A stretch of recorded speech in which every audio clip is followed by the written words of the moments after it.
Hey guys, Suzy Ken here. Welcome to Fragmented Pixels. Previously, I talked about the Jun and Jin dynamic in the Tekken 8 story teaser trailer. I'm going to talk about Kazuya and Lars. Now, this is going to be brief and shorter because, of course, they got less screen time, but I still have some things to say about them. So, with that being said, if you're interested in this topic, be sure to like, comment, share, subscribe. Alright, let's go! Kazuya. I don't know what else to say about this man other than this guy is on a mission. He's been on a mission, especially in Tekken 6 when he used G Corporation, the very same corp that helped him regenerate and come back to life. Of course, his human form and his devil form at the same time. Used that corporation to start war on Jin. That's the same person, okay? Let's keep that in mind. He doesn't care about who he hurts in the process, if people get harmed as seen in the trailer. Yeah, it's just megalomaniac madness. Now, his whole thing has always been about world domination, but he's using that as an excuse to kill Jin. It's crazy. In Tekken 4, there was the whole thing of him wanting the other half, and it seems that way. Even though that was a former goal, I still think that's the current goal in this game because he talks about his blood and stuff like that, and he's just going off. He's just trash talking him. I'm just like, oh my god, like the disrespect is real. So I think it's that case. He just wants to get that part of him because that was lost around the time of Tekken 2 and 3. Yeah, it's gonna be an absolute shit show. But with that being said, we actually see that shit show in the trailer where Jin is just pummeling his head down into a skyscraper. That scene actually reminded me of the Avengers film because look at all the chaos that they caused in that movie, and I'm just thinking, who's paying for all that tragedy and mess? What more can you expect from this guy? I'm not sure what the relationship will be here between all the dynamic or lack thereof, Jun and him, as seen in the Tekken 6 Sumiya style painting.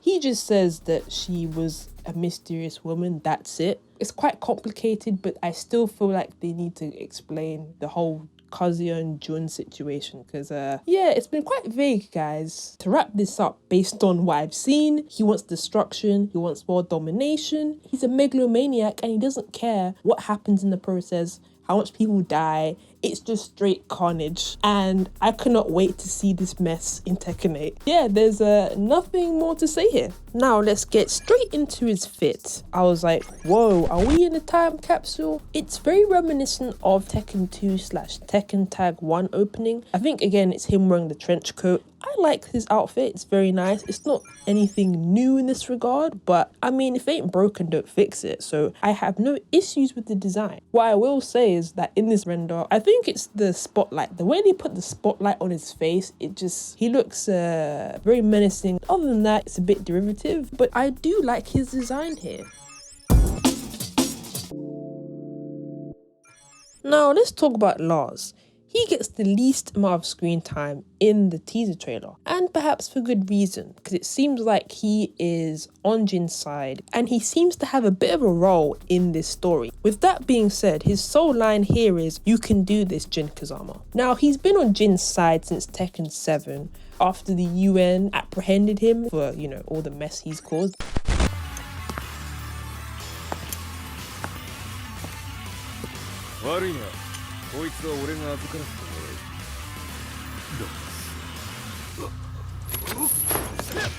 So they tried to, and then Lars saved him from the mess. It's interesting, his stance on Jin has been on the opposite. Tekken 6, he was very much frustrated at Jin and annoyed at him for causing such damage and such destruction. I think Lars sees that positive aspect of Jin. He's the only guy who can put a stop to all this mess.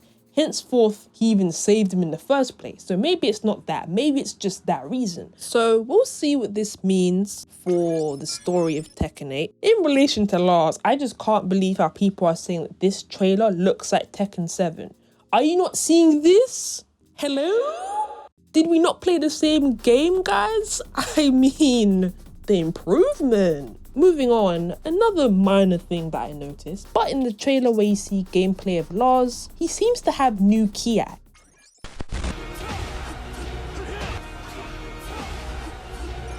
Grunts in the game. Now, I don't know if they got rid of all of them, but if that's the case, I'm gonna miss these anime sounding ki in the game. Now let's get straight into his fit. Personally, it's what you'd expect from Lars Alexandersson as a character. A lot of shapes, got the cape here, you've got that lion insignia on the outfit, and he just looks great. It's expectational, but I like it though. Though if you were expecting anything else from Lars, I don't know what to tell you. This is pretty much his bag. In fact, Lars looks like he's about to run an entire army as a commander. And maybe he's a commander in this. It looks like that kind of heroic attire you'd associate with that. I like this design. They actually made Lars handsome again. He looks great. And to wrap up, that was my overall analysis on the Tekken 8 story trailer and the main characters in it. Do you think Kazuya will achieve his goal? What do you think Lars' role will be in the story? Let me know in the comments below. Thanks for watching, and I'll see you in another video.